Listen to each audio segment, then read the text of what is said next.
શ્રીમતી રીવાબા ઝડેજા આપણી જોડે ઉપસ્થિત છે.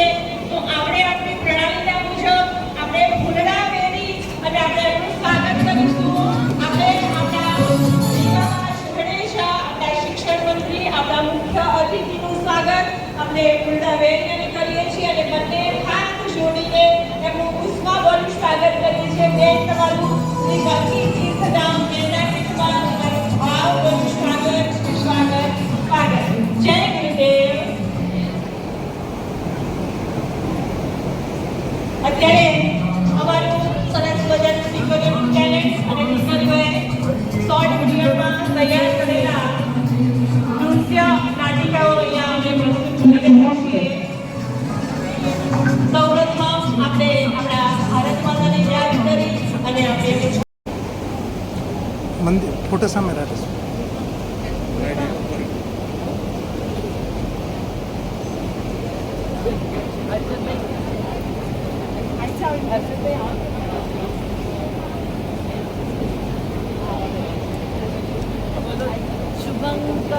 શુભં કરોતુ કલ્યાણં આરોગ્ય દર્શમ શત્રુપૂતિ વિનાશાય દીપજ્યોતિ નમોસ્તુતે. દીપજ્યોતિ નમોસ્તુતે. બોલો શ્રી લક્ષ્મીનારાયણ ભગવાન કી જય. ભારત માતા કી જય.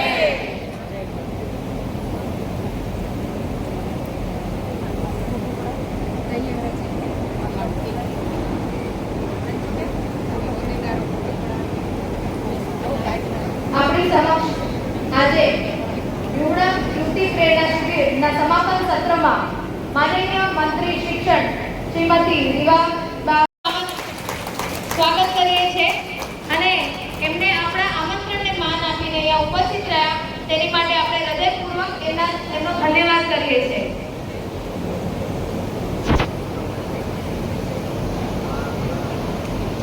હું રીવાબાનું સ્વાગત કરવા માટે મહિલા સંઘની બહેનોને વિનંતી કરીશ. રીવાબા હોદ્દેદાર બહેનોને વિનંતી કરીશ. રીવાબા રવિન્દ્રસિંહ જાડેજા, તેઓ જામનગર ઉત્તરના વિધાનસભા ધારાસભ્ય છે. માનનીય ગુજરાત રાજ્ય શિક્ષણ મંત્રી છે. આજના જનરેશનને તેઓ ખૂબ સરસ રીતે કનેક્ટ કરે છે અને તેઓ યંગ એનર્જેટિક એન્જિનિયર છે. તેઓનું વ્યક્તિત્વ ખૂબ જ પ્રભાવશાળી છે અને દરેક યુવતી તેમને પોતાના પ્રેરણા સમજે છે અને ખરેખર તે દરેક યુવતીના પ્રેરણારૂપ જ છે કે આટલી યુવા વયમાં આટલી સરસ મજાની હોદ્દો સંભાળીને આવીને બધાને ખૂબ આનંદિત કરી દીધા છે.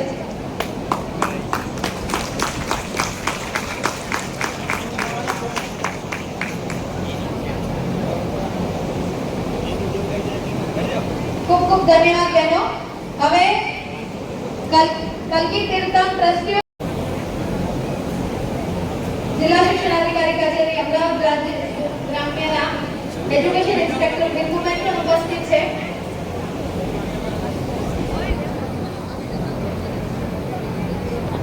વિનંતી કરીશ કે બહેનો સ્વાગત કરે.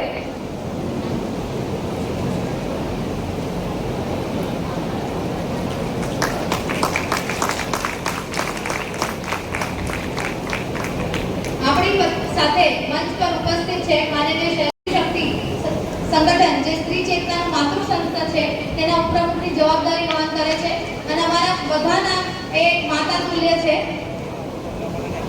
આપણી વચ્ચે 2 મિનિટમાં કરીને જે તમને આપ્યું તો બધા આપણા જે વક્તાઓ આવ્યા હતા એ પણ ખૂબ આનંદિત થઈ ગયા. બધા શિબિરાર્થીઓ પણ થઈ ગયા છે અને બધા કાર્યકર્તાઓ પણ ગયા છે. તો એના માટે પણ ખૂબ ખૂબ અભિનંદન.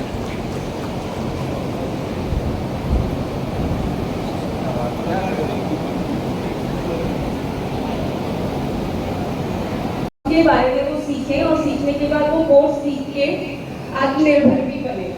तो मेरा जो सब्जेक्ट है वो ये है कि स्वच्छता से समृद्धि की ओर.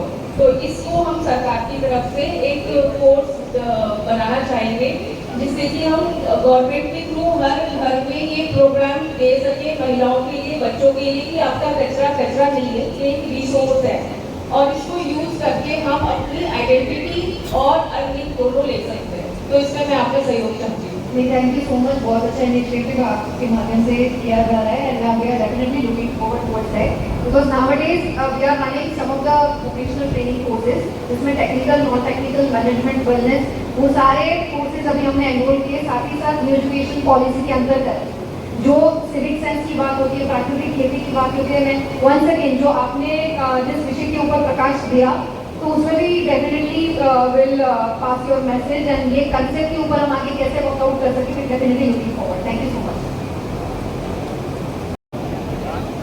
Welcome ma'am. I want to suggest और आई वॉन्ट टू से કે મેરેજ પછી જે નામ ચેન્જ કરવાની જે વસ્તુ છે તો એ એમને એમ જ રહે. મારું નામ એમને એમ જ છે, Vilasi Solanki. Okay, that was just a suggestion કે It's your choice. Nobody can force you to change your name.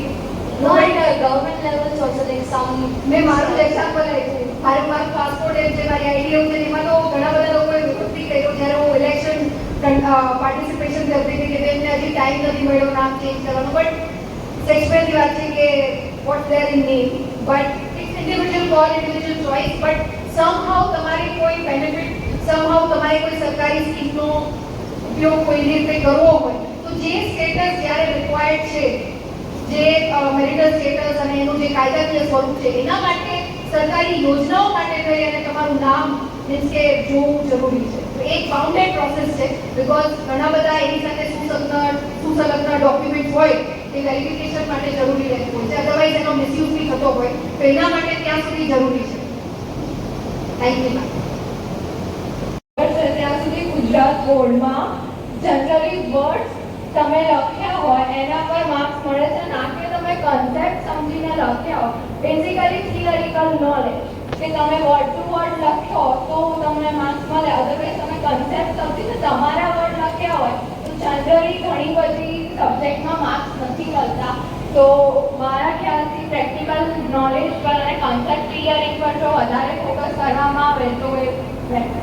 2019-20 આપણે ન્યૂ એજ્યુકેશન પોલિસી એટલે જ અમલમાં લઈ આવ્યા કે રોટ લર્નિંગને બદલે કન્સેપ્ટ સમજી તમે શું સમજાતો એ વિષય વસ્તુને એ તમે કેવી રીતના જોટ ડાઉન કરો છો એના માટેનું આખું ધરમૂળથી આપણું એજ્યુકેશન સિસ્ટમ અત્યારે ટ્રાન્ઝિશનમાં છે, ચેન્જ થઈ રહ્યું છે. સાથે સાથે પ્રેક્ટિકલ નોલેજ માટે અત્યારે આપણે ફૂલ ફ્લેજમાં ઘણા બધા પ્રોગ્રામ્સ, ઘણી બધી સ્કીમ્સ અને વોકેશનલ ટ્રેનિંગના માધ્યમથી સ્કૂલને આપણે અપગ્રેડ કરી રહ્યા છીએ. ઇવન ફક્ત સ્ટુડન્ટ નહીં પરંતુ એના પહેલા શિક્ષકોને શીખવાડવામાં આવે કે રોટ લર્નિંગ નહીં, ગોખડિયું જ્ઞાન નહીં, પરંતુ કન્સેપ્ટ તમે સમજાવો અને એ બાળક કેટલું સમજી શક્યું છે અને કેટલું ઉતારી શકે છે એ માટેની આખી ટ્રેનિંગ પણ અત્યારે ટ્રાન્ઝિશનમાં છે. કપલ ઓફ યર્સમાં આપણે જે આપણી ગુરુકુળ પ્રકારનું જે શિક્ષણ હતું એને કોરિલેટ કરી અને ન્યૂ એજ્યુકેશન પોલિસીના માધ્યમથી કે પ્રધાનમંત્રી સાહેબનો એક જ કન્સેપ્ટ છે કે હવેનો સમય એક્સિલન્સીનો છે, ગોખડિયા જ્ઞાનનો સમય નથી. બરાબર, તો એ જ કન્સેપ્ટને આપણે અત્યારના બાળકોને કેવી રીતે એમાં આગળ વધારી શકીએ એના માટે અત્યારે વર્કિંગ આઉટ પ્રશ્ન છે કે સિલેબસ અલગ અલગ છે સ્કૂલોમાં.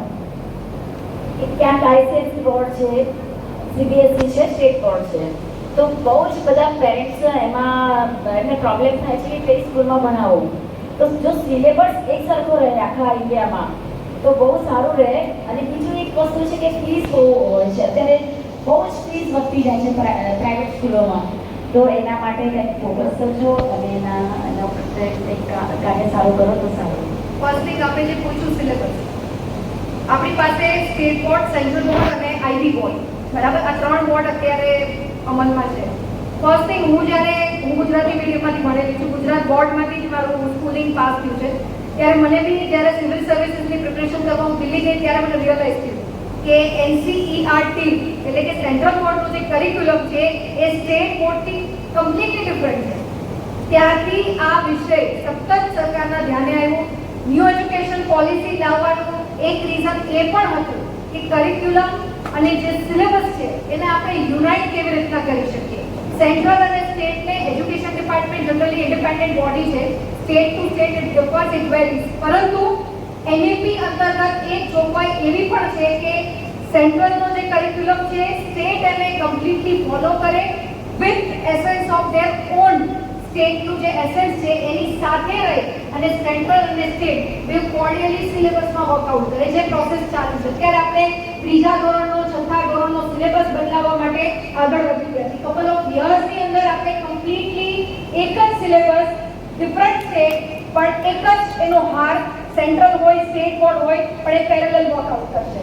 સેકન્ડ થિંગ આપણે જે કીધું કે ફીની વાત છે, એફઆરસી ઉપર અત્યારે અમે ઘણી બધી નવી પોલિસીઝ છે એનું ઇમ્પ્લિમેન્ટેશન અને એનું આખું રિનોવેશન અને એનું રિવ્યુ ચાલુ છે, પ્રોસેસમાં છે. ટૂંક સમયમાં એમાં પણ આપણે ફ્રૂટફુલ રીતે વર્કઆઉટ કરવાના છીએ. બટ અગેન એક બાજુથી મને ઈચ્છા છે કે મારું બાળક એને બધા પ્રિવિલેજ મળે પ્રાઇવેટ સ્કૂલના માધ્યમથી.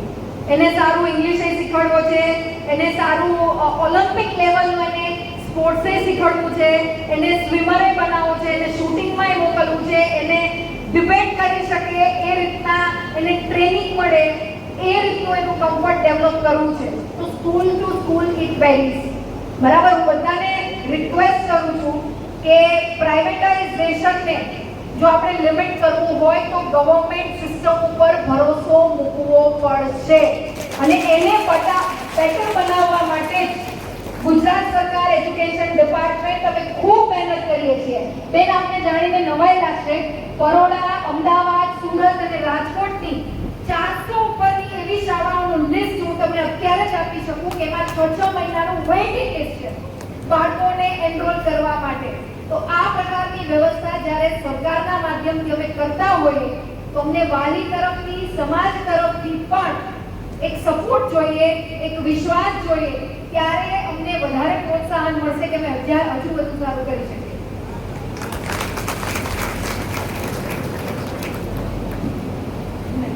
બસ એક બે વાત કહીને पंखों से कुछ नहीं होता, हौसलों से ही उड़ान होती है. દીકરી કોઈ પરિવારની જવાબદારી તો છે જ, પણ એની સાથે સાથે પરિવાર, સમાજ અને રાષ્ટ્રની પ્રગતિની મોટી શક્તિ પણ છે. આ વાત ક્યારેય આપણા મગજમાંથી, મન મસ્તિષ્કમાંથી વિસરાઈ ન જાય એ ચિંતા કરવાની જવાબદારી આપણા બધાની છે.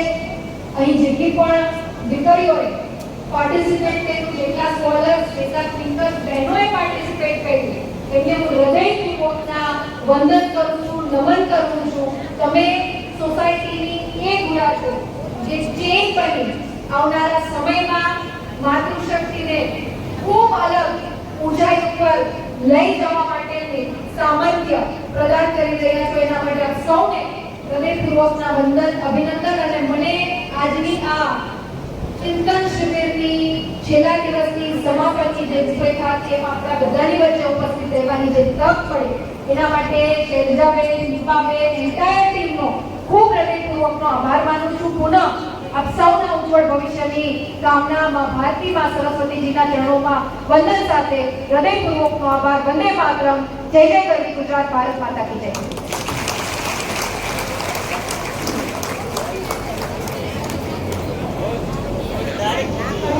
તમારી વ્યથા સમજી શકું છું, પણ આજની આ પ્રેરણા શિબિર ખરેખર ખૂબ પ્રેરણાદાયી બની અને બહેનની 10 મિનિટ મોડા જમીશું, પણ આ સંવાદ કરવાનો મોકો ઝડપથી નહીં મળે. પ્લીઝ બેન. Thank you.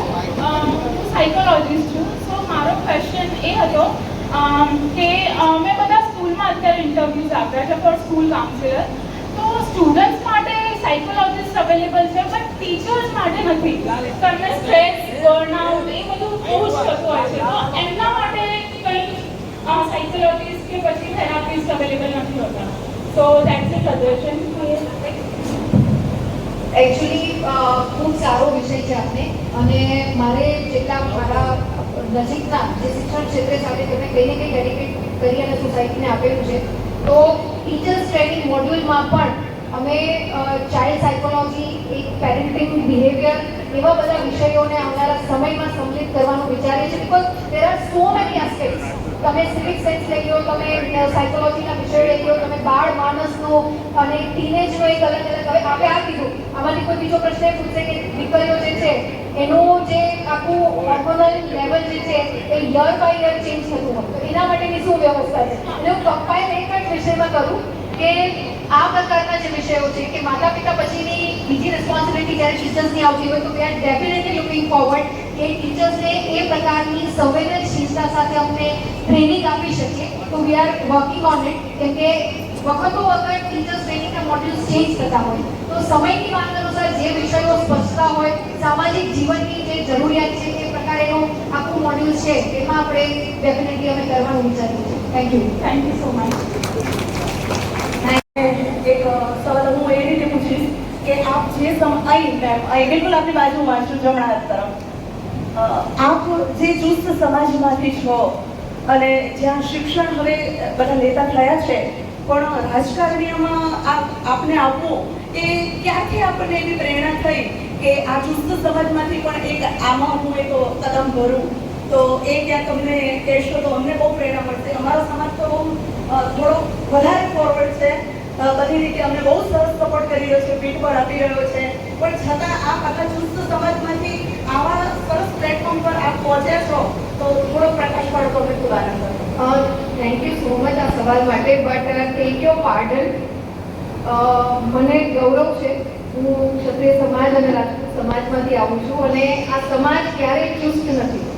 આ સમાજ હંમેશા મર્યાદા સાથે, સંસ્કારો સાથે બહેનોને આત્મનિર્ભર બનાવવા માટે સતત અગ્રેસર રહેતો સમાજ છે. તમે જુઓ તો ઘણા બધા રાજવી પરિવારના જે માતૃશક્તિ છે એમણે કોઈને કોઈ મીડિયમથી ક્ષત્રિય સમાજના માધ્યમથી બહેનોને આત્મનિર્ભર બનાવવાનો ખૂબ પ્રયત્ન કર્યો છે.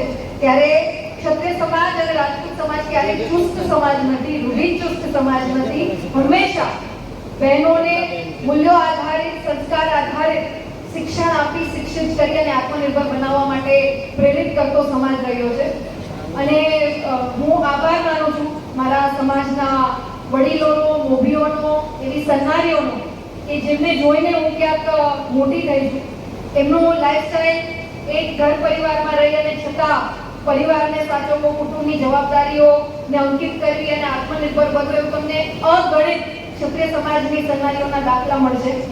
પરંતુ મારી જે જર્ની છે, મારી જે સફર છે, હું દિલ્હી આપને કહ્યું, મેં મિકેનિકલ એન્જિનિયરિંગ પછી હું દિલ્હી હતી 3.5 વર્ષ સુધી. ત્યાં સિવિલ સર્વિસીસની પ્રિપરેશન માટે ત્યાં હતી અને મારા મધર ફાધર બે મારે એકલા ના રહેવું પડે, બિકોઝ ત્યારે મને થોડી સ્ટમકના ઇશ્યુઝ હતા, તો આઈ કાન્ટ બહારનું ફૂડ લેવા માટે ડૉક્ટરે સ્ટ્રિક્ટલી ના પાડી દીધી. મારા મધર એ વખતે she was class 2 officer in railway, તેમણે નો પે કરી અને 3 વર્ષ મારા માટે મૂવ થયા હતા, તો આઈ એમ ગ્રેટફુલ ફોર ધેટ.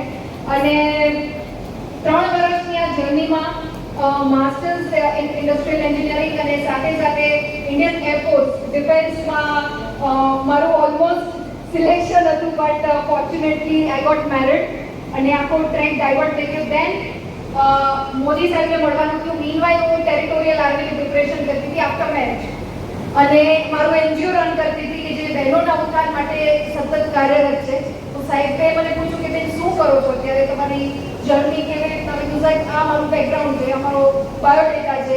તેમણે સીધો એક પ્રશ્ન મૂક્યો મને કે તમે દેશ માટે થઈ અને કંઈક કરવા માંગો છો તો મીડિયમ તો બદલતા રહે.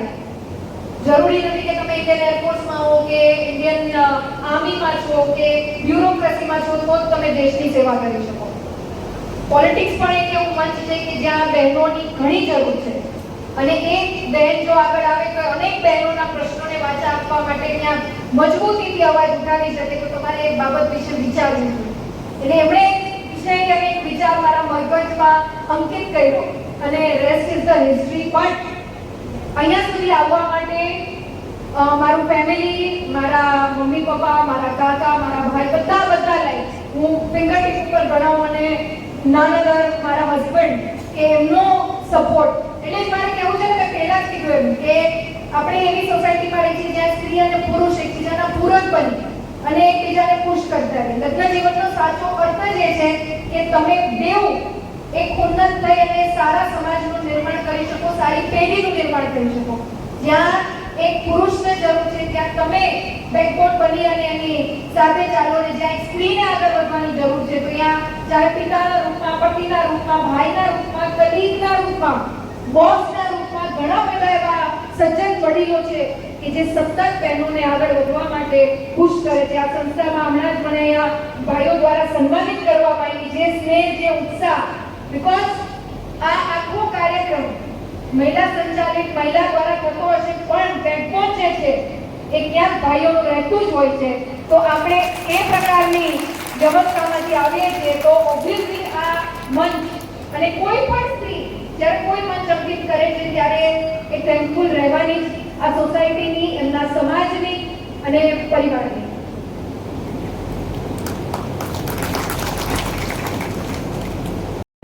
मुझे शिक्षण के बारे में कुछ पूछना है. અત્યારે હિન્દી ચાલુ એટલે હિન્દીમાં શરૂ કરી. શિક્ષા મંત્રી હોય છે, બે પ્રશ્ન છે.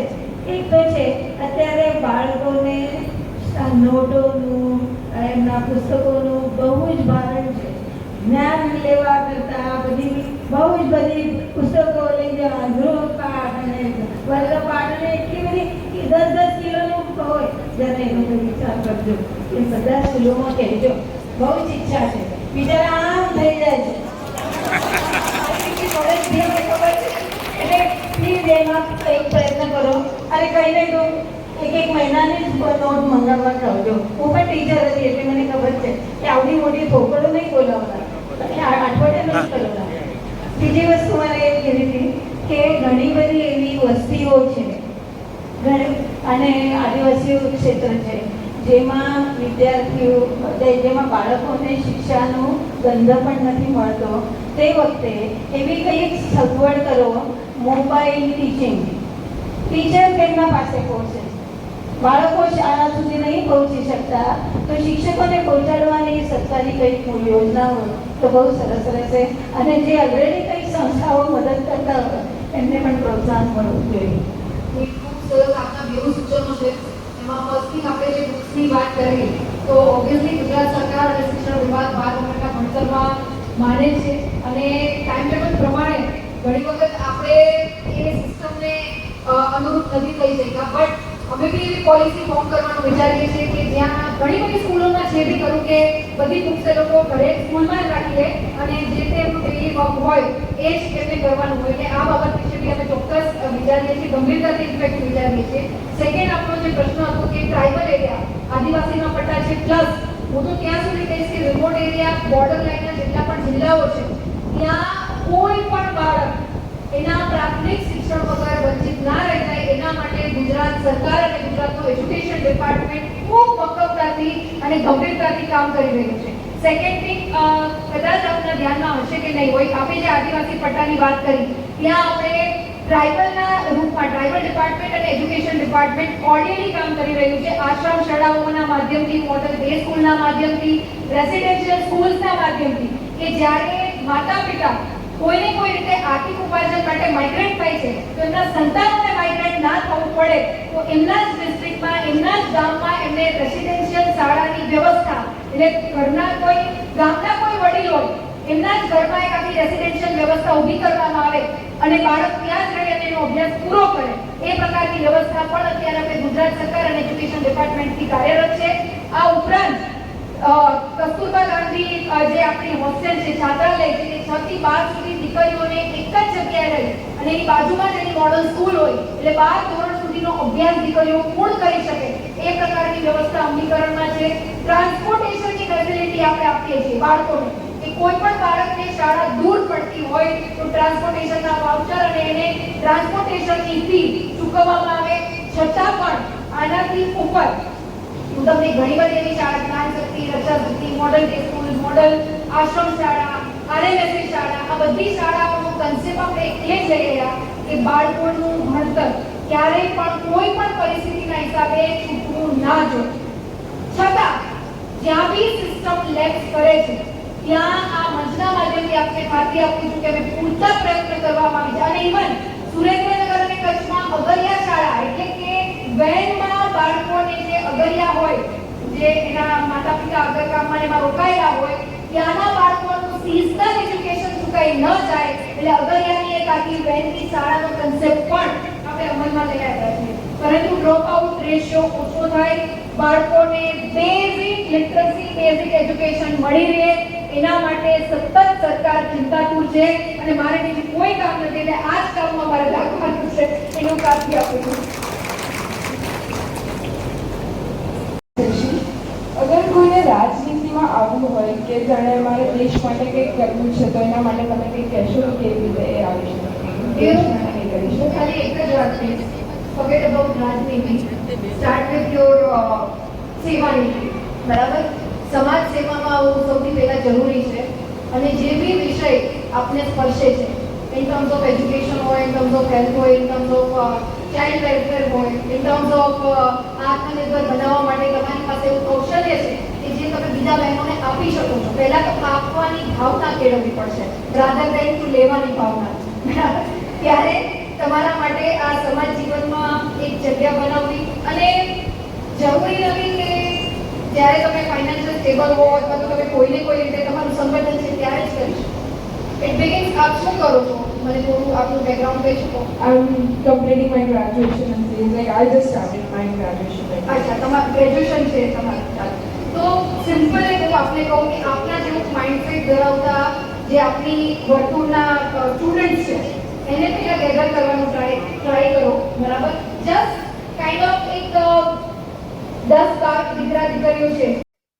પહેલી તકલીફ જો પડતી હોય ને, એક દીકરી આગળ વધે ને તેના કુટુંબની મહિલાઓ દ્વારા જ એને રોકવામાં આવે છે. અમારે ખાસ એક બાબત ટકોર કરીને કહેવી છે, નેકેડ ટ્રુથ છે, જ્યાં સુધી માતૃશક્તિ યુનાઇટેડ નહીં થાય, મને નીપાબેનથી કોઈ ઇન્સિક્યોરિટી નથી, શૈલજાબેનને મારાથી કોઈ ઇન્સિક્યોરિટી નથી, કેમ કે એઝ એ ઇન્ડિવિજ્યુઅલ આપણે અલગ અલગ છીએ. મને મારી શક્તિની ખબર છે, એમને એમની શક્તિની ખબર છે. તકલીફ ત્યાં છે કે 4 બહેનો હોય, એક બેન પાછી ફરે એટલે 3 બેન સીધી પેલી બેનની ખોદણી શરૂ કરી દે. બધા હસો છો એટલે સમજી શકાય કે આપણે હું આ સાચી વાત કરું છું. પુરુષો તો બહુ પછી પિક્ચરમાં આવે છે. સ્ટ્રેન્થન જ જો માતૃશક્તિની કરવી હશે ને તો પગ ખેંચવાને બદલે હાથ આપી અને એને બારે લઈ આવજો કે અમે છીએ તારી સાથે, તું આગળ વધ. આ ખરેખર અત્યારના સમયની માંગ છે. કેમ કે કોમેન્ટ કરવી, ક્રિટિક કરવું, કોઈનું ઘસાતું બોલી દેવું એ અત્યારના સમયમાં બહુ ઈઝી છે, બહુ ઈઝી. સોશિયલ મીડિયાનો સૌથી મોટો ગેરઉપયોગ થતો હોય તો આ પ્રકારની કોમેન્ટ, આ પ્રકારનું ચારિત્રનું હનન, આ પ્રકારની હલકી માનસિકતાને આપણે સ્પ્રેડ કરતા જઈએ છીએ અને ભૂલી જઈએ છીએ કે આપણી જ બેન, આપણી જ દીકરી ક્યાંક સમાજમાં, હમણાં દ્રૌપદીનું આપણે એક્ટ જોયું ને, એ દ્રૌપદીના એક્ટમાંથી એ જ પ્રેરણા લેવાની જરૂર છે કે આવી અનેક દ્રૌપદીઓને આપણે સોશિયલ મીડિયાના માધ્યમથી જે ઉત્પીડન થાય છે એમાંથી બચાવવાની છે. ગુજરાત એટલે કે ભારતીય સ્ત્રી શક્તિ સંગઠનના માર્ગદર્શન હેઠળ અખિલ ભારતીય સનાતન સત્પંથ મહિલા સંઘ દ્વારા આયોજિત યુવતી પ્રેરણા શિબિરમાં મારી સાથે મંચસ્થ ઉપસ્થિત અધ્યક્ષ શ્રી સ્ત્રી ચેતના ફાઉન્ડેશન એવા પરમ આદરણીય વડીલ શ્રી શૈલજાબેન, ઉપાધ્યક્ષ શ્રી અખિલ ભારતીય સત્પંથા મહિલા સંઘ બેન શ્રી કમળાબેન, સચિવ શ્રી સંચાલક શ્રી સ્ત્રી ચેતના બેન શ્રી નીપાબેન, મહામંત્રી શ્રી મહિલા સત્પંથ બેન શ્રી અંજનાબેન તેમજ પૂરી મહિલા કાર્યકારિણીની ટીમ મારી સામે ઉપસ્થિત આપ સૌ માતૃશક્તિ અને વડીલ ભાઈઓને આ મંચના માધ્યમથી વંદન કરું છું અને આપ સૌનું હૃદયપૂર્વકનું અભિવાદન કરું છું. આજનો આ સમાપન કાર્યક્રમ અને જે શિબિર પાછલા 2-3 દિવસથી ચાલી રહી છે અને જેના વિષયો જે મારી સમક્ષ મૂકવામાં આવ્યા છે, અત્યારના સમયને સ્પર્શતા વિષયો, ચાહે એઆઈની વાત હોય, ચાહે સ્વરક્ષણની વાત હોય, ચાહે માતૃશક્તિને મજબૂતાઈથી શારીરિક, માનસિક, આર્થિક, રાજકીય અને સામાજિક રીતે મજબૂતી પ્રદાન કરવાની વાત હોય, આ તમામે તમામ વિષયો અત્યારના સમયને સુસંગત એટલે બેસે છે કેમ કે આપણે જે દેશને માતા તરીકે બિરદાવીએ છીએ, વિશ્વનો એકમાત્ર દેશ એવો હશે કે જેને આપણે માતાનું બિરુદ આપીએ, માં ભારતીનો જયઘોષ કરીએ, જ્યાંની નદીઓને આપણે દેવી તરીકે પૂજીએ, જ્યાંના પ્રાણીઓને તેમાંય ગૌ માતાને આપણે માતા માનીએ, જ્યાંના પર્વતોને આપણે દેવ તરીકે પૂજીએ, એવી વિવિધ સંસ્કૃતિથી આપણો દેશ પરિપૂર્ણ થયો હોય ત્યારે આ દેશનો ઇતિહાસ ખૂબ વૈભવશાળી, તેમાં માતૃશક્તિનું જે પ્રદાન આપણા બધાની વચ્ચે આ સંસ્કૃતિને ટકાવવા માટે રહ્યું છે, કદાચ આ દેશ એટલે જ અડીખમ રીતે મજબૂતાઈથી વિશ્વગુરુ બનવા જઈ રહ્યો છે એનું એકમાત્ર, ઘણા બધા કારણો છે પણ એનું એક મજબૂત કારણ જો હોય તો આ દેશની સન્નારીઓએ આ દેશની સંસ્કૃતિને, માતૃશક્તિને અને ભાવિ પેઢીના સિંચન માટે જે બલિદાન, જે ત્યાગ અને જે સમર્પણ આપેલું છે એ કહી શકાય. સમય જતાં પરિવર્તન એ પ્રકૃતિનો નિયમ છે. પહેલાનો સમય વિવિધ આક્રાંતાઓથી આપણો દેશ જ્યારે ગ્રસિત હોય ત્યારે ઘણી બધી એવી સન્નારીઓ છે જેમણે આ ભારતીના રક્ષણ માટે પોતાનું સર્વે સર્વ બલિદાન આપેલું હોય. અને એ ખૂબ સરસ વાત કહેવાય છે કે જે સંસ્કૃતિ, જે સમાજ અને સમાજમાં રહેતા આપણે સૌ, ચાહે માતૃશક્તિની વાત કરીએ, ચાહે પુરુષ પ્રધાન સમાજની વાત કરીએ, ત્યારે કહેવાયું છે કે જે સમાજ પોતાના દેશનો ઇતિહાસ ભૂલે છે, આવનારા સમયમાં ઇતિહાસ એ દેશને ભૂલી જાય છે.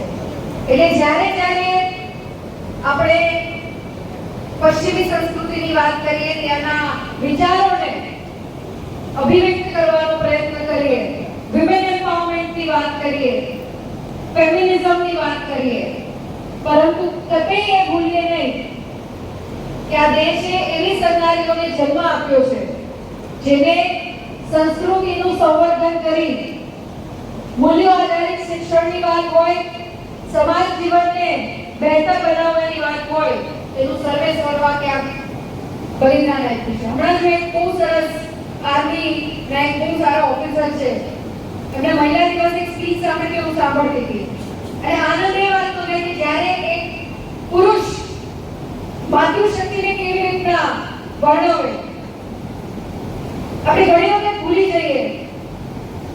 એક માતા હોવું, એક પત્ની હોવું, એક પુત્રી હોવું, એક બહેન હોવું, સામાજિક જીવનના જેટલા પણ બંધનો છે અને સામાજિક જીવનની જેટલી પણ જવાબદારી સ્ત્રી પોતે પારિવારિક સ્વરૂપમાં નિભાવી રહી છે એ ખૂબ જ મહત્વનું છે.